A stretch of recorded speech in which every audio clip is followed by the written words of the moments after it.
Hi, this is Arun from freshersworld.com. Today we're going to talk about do's and don'ts for an interview.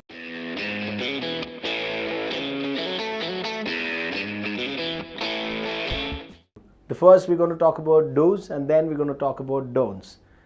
Always keep in mind, before you attend an interview, make sure you're dressed smartly with neat formals and polished shoes, and then make sure you carry your resume and everything is ready. Before you attend the interview, say you've received a call letter and you have an address, make sure you know the place a night before. If you have time, it is always recommended, or I would advise you to go to the venue and check if you know the right route for that place. Be ready a night before the interview. Say you have to keep your resumes on place and you have to keep your cover letters ready, you have to keep all your documents ready, you have to get printouts of certain documents that they've asked for. Make sure you have all these things ready a night before the interview itself. And when an interviewer is asking a question, make sure you have multiple points. If he's asking you a single question, make sure you do not give a direct answer. When he's asking you a question, make sure you have at least 3 to 4 points in each and everything that they ask you. Always I would advise you, we all have this habit of carrying smartphones everywhere we go. So it is always recommended that when you're attending the interview, make sure your phone's on silent, and I would preferably tell, please switch off your mobile phones and your laptops and everything before you go for the interview. Make sure you watch the confidence building video before you attend the interview. In the confidence building video, I have multiple points how to stay confident before you attend the interview. Always have a positive approach. And when you're talking to the interviewer, it's just a conversation, and don't get emotional and talk about your personal matters there. And keep it very, very professional. If he's asking you a question, answer to the question. Never ever get emotional during the interview. And the most important point is, you're going there, you should actually feel like a salesperson. You're going there to sell yourself. You're going there to sell your skills. Make sure you put across all the points and all the positive points about you to the interviewer and say, yes, I would be the right fit for this job. If this opportunity is given to me, I would be able to do all these things. And never say, I think I am the right fit for this job. Never say things like that. Always say, yes, I can do it and I will do it. We saw what are the do's for an interview. Now, the next thing we're going to see is what are the don'ts for an interview. Always keep in mind, when you're talking to the interviewer, do not use slang words or do not use your native words like okay, key and all that. A lot of people have this multilingual accent. So make sure when you're talking to the interviewer, do not use any kind of slang words. Maintain professionalism always. Also, you can watch our body language video from Freshers World in order to develop your body language. How to sit, how to enter the room, and how to shake hands. And all these things are taught in the body language video from Freshers World. And make sure you follow that and keep that in your mind before you attend the interview. And we all know honesty is the best policy. So when the interviewer is asking you a question, make sure you do not lie to them, because you would always get caught with your eye movements, and interviewers are very, very keen on noticing your eye movements and your hand gestures. So when you're lying to them, you can easily get caught. So make sure you never ever lie to an interviewer. Always be honest and tell, this is what I have and this is what I am. And they will surely like that rather than accepting a lie. And a lot of people have this tendency, they tend to think that they're overconfident. Before they attend the interview, they say they have a very bad attitude while talking to the interviewer. Yes, I know all this, I've done all of these. So make sure you're not at all overconfident and you sound very humble to the interviewer. And remember, in one of our videos, we told about the commonly asked interviewing questions.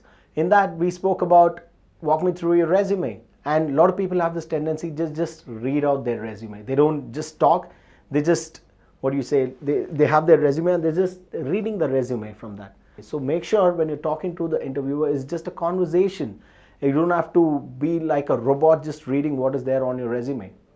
So make sure you explain them, sell yourself. As I always told you in the previous videos as well, sell yourself properly so that interviewer thinks you're not just a robot. And this point is very, very important for people who are experienced. For people who are experienced, if they're attending an interview, they might have multiple reasons why they quit the previous organization. So always never badmouth your previous organization. Say, these were my problems in the previous organization and this is why I'm looking for a new job. If you happen to say, I don't like that and I don't know, this is what happened there, this is what happened there. If you badmouth your previous organization, then the interviewer will for sure have a second thought in his mind that you are going to be a troublemaker. And just in say, when you're having a conversation with the interviewer, there might be a topic which you would not at all agree, but do not argue there. Do not let your frustration vent out on the interview table. Always keep calm and say, okay, fine, I accept it, but from my side, these are the points that I have. Put it in a very polished way. Rather than arguing with the interviewer, I would always suggest have a smooth conversation. Always keep in mind, these are the interview tips that you should have, the do's and don'ts of an interview. The reason why all of us are here to answer a very complex puzzle. A lot of us go to interviews and HR rounds, and after that, when an HR asks us, tell me, do you have any questions for me? We actually say, no, I don't have any questions for you. We feel like going out of the room at any point of time, but actually this should not be the case. Whenever in an HR round, when the HR has an interaction with you and an HR asks you, do you have any questions for me? Please try to understand, HR wants to know your inquisitiveness and your idea about your life and your career with the organization. Whenever an HR asks you, you want to ask me any question, please do that. Do a research before going into your placement HR round, okay? Do a research about the organization. For example, there is a company which is a group company, okay? Which is into technology, which is into research, which is into probably real estate, a lot of other ventures as well. And you are sitting for the technology venture, okay? So when the HR asks you, do you have any question? Just try to ask, sir, what are the other fields probably with the organization is exploring? Today we see a lot of insights into social cause, where companies are coming for social cause. Does our company is also into social cause also? And if yes, what are the social cause that we are actually taking forward? You can ask questions like, sir, if I am selected in the organization, 6 years or 10 years down the lane, can you tell me where I can see myself? See, when you ask questions like this, you make the HR feel that you have a vision to be a part of this organization for a longer time. Any HR would be very happy and very delighted to answer you, and you'll be like, and he will be like, or she will be like, oh my God, he or she is very passionate about joining my organization. That is the reason he or she is asking about our next developments.